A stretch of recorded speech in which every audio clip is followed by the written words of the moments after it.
ورحمة الله وبركاته. الحمد لله الذي هدانا لهذا وما كنا لنهتدي لولا أن هدانا الله. أما بعد فأعوذ بالله من الشيطان الرجيم. بسم الله الرحمن الرحيم. وقضى ربك ألا تعبدوا إلا إياه وبالوالدين إحسانا إما يبلغن عندك الكبر أحدهما أو كلاهما فلا تكن لهما أف ولا تنهرهما وقل لهما قولا كريما واخفض لهما جناح الذل من الرحمة وقل رب ارحمهما كما ربياني صغيرا. أنا عبد الله بن مسعود رضي الله تعالى عنه أن قال: سألت النبي صلى الله عليه وسلم: أي العمل أحب إلى الله؟ قال: الصلاة على وقتها. قال: ثم أي؟ قال: ثم بر الوالدين، أو كما قال عليه الصلاة والسلام: رضا الرب في رضا الوالد وسخط الرب في سخط الوالد.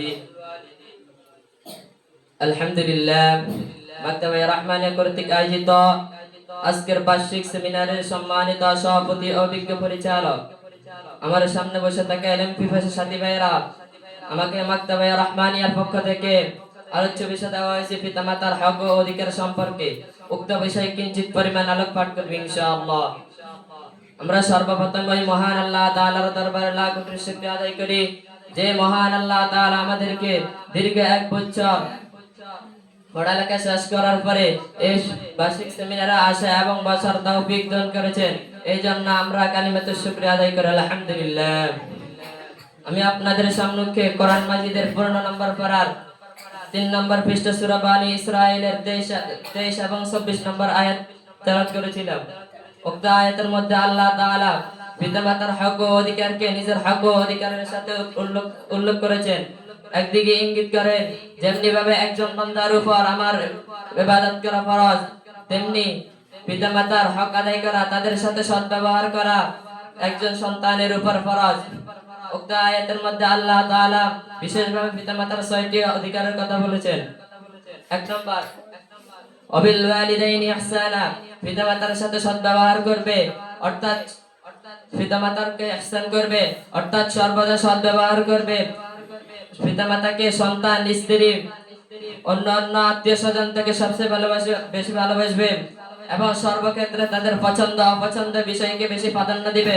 তাহলে এটা হবে পিতামাতার প্রতি ইহসান ও সদ্ব্যবহার। 2 নম্বর, ওয়ালা তাকুল লাহুমা উফ, পিতামাতাকে উফ শব্দ বলতে দিবে না, অর্থাৎ তাদের কথা ধৈর্য ধারণ করে শুনবে এবং তাদের চাহিদাগুলো পূরণ করবে। তাহলে এটা হবে যাতে করে তাদের মনে কষ্ট না যায়। 3 নম্বর, ওয়ালা তানহারহুমা, পিতামাতাকে ধমক দিবে না, পিতামাতার সামনে পিতামাতাকে ধমক দিবে না, অর্থাৎ বেয়াদবিমূলক কোনো আচরণ করবে না। ওয়াকুল লাহুমা কওল, 4 নম্বর, ওয়াকুল লাহুমা কওলান কারীমা, পিতামাতার সামনে নিজেকে নম্রের সাথে ব্যবহার করবে এবং উঁচু আওয়াজে তাদের সামনে কোনো কথা বলবে না। 5 নম্বর, ওয়াখফিদ লাহুমা জানাহাদ যুল্লি মিনার রাহমা, পিতামাতার জন্য নিজের পাখাকে নম্রতা সহকারে বিছিয়ে নত করে দিবে, অর্থাৎ তাদের সামনে নিজেকে অক্ষম করে পেশ করবে। মিনার রাহমা, এই শব্দ দ্বারা এখানে বোঝানো হয়েছে যে নম্রতা ও ভদ্রতা যেন লোকেদের দেখানোর জন্য না হয় এবং লোকেদের দেখানোর জন্য না হয়, বরং ভালোবাসা ও আন্তরিকতার সাথে যেন হয়। পিতামাতার অধিকার, এটা সন্তান থেকে পিতামাতা প্রাপ্য। এটা পিতামাতার সাথে সদ্ব্যবহার করা, এটা খোদা প্রদত্ত একটি অধিকার। এই অধিকার আল্লাহ তাআলা সকল শ্রেণীর মানুষ এবং সকল শ্রেণীর ধর্মের মানুষকে দান করেছেন, চাই সে কাফের হোক, চাই সে মুশরিক হোক, পিতামাতা তার থেকে অধিকার প্রাপ্য। হ্যাঁ, যদি পিতামাতা সন্তানকে ইসলাম ত্যাগ করার জন্য বলে, সন্তানকে ইসলাম খারাপ কাজের জন্য আহ্বান করে, তখন তাদের অনুগত করা যাবে না। এছাড়া তাদের যাবতীয় প্রয়োজনীয় পূরণ করা, তাদের খেদমত করা, তাদের যত্ন সেবা করা, এটা হইল ইসলামের মানবাধিকারী।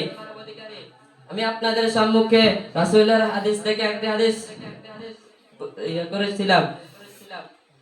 হযরত আব্দুল্লাহ ইবনে মাসউদ রাদিয়াল্লাহু তাআলা আনহু থেকে বর্ণিত, তিনি বলেন, একদিন আমি হুজুর কারীম সাল্লাল্লাহু আলাইহি ওয়াসাল্লামকে জিজ্ঞেস করেছিলাম যে আল্লাহ তাআলার নিকট সবচেয়ে প্রিয় আমল কোনটি?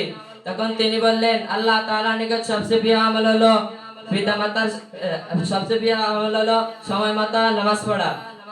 এবং আমি দ্বিতীয়বার জিজ্ঞেস করলাম, ইয়া রাসূলুল্লাহ, আল্লাহর পর এরপর আল্লাহ তাআলার নিকট কোন আমলটি সবচেয়ে প্রিয়? তখন তিনি বললেন, পিতামাতার সাথে সদ্ব্যবহার করা, তাদের খেদমত করা, তাদের ঠিক মতন তাদের খেদমত করা। প্রিয় উপস্থিতি, আমরা যেন পিতামাতার খেদমত করে, পিতামাতার সাথে সদ্ব্যবহার করে, পিতামাতার থেকে দোয়া নিতে পারি। আল্লাহ তাআলা আমাদেরকে সেই তৌফিক দান করুন। ওয়া আখির দাওয়ানা আলহামদুলিল্লাহি রাব্বিল আলামিন। আসসালামু আলাইকুম। মাশাআল্লাহ।